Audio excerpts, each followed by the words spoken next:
Good afternoon, everybody. Thanks for joining me for a devotion here today.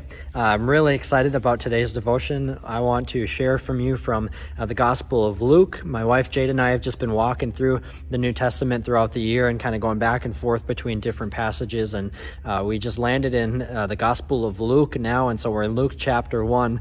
And I'm just going to want to read verses 1 through 4 because I think it's very powerful and I think it sets pretty much the entire gospel up.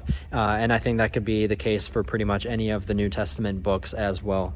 So Luke writes it this way. He says in Luke chapter 1, verse 1, he said, "Since many have undertaken to set down an orderly account of the events that have been fulfilled among us, just as they were handed on to us by those who from the beginning were eyewitnesses and servants of the word, I too decided, after investigating everything carefully from the very first, to write an orderly account for you, most excellent Theophilus, so that you may know the truth concerning the things about which you have been instructed."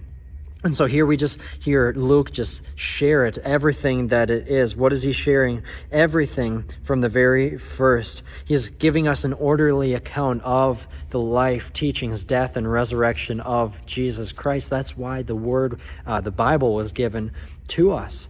And then he's just lays it out. He says, so that we may know the truth concerning all these things that have been instructed. If you've ever thought to yourself, man, how can we know for sure? How do we 100% have confidence in our God? And that's why Luke just says, I've written these things, not just so that you can be confident, but just that you may know.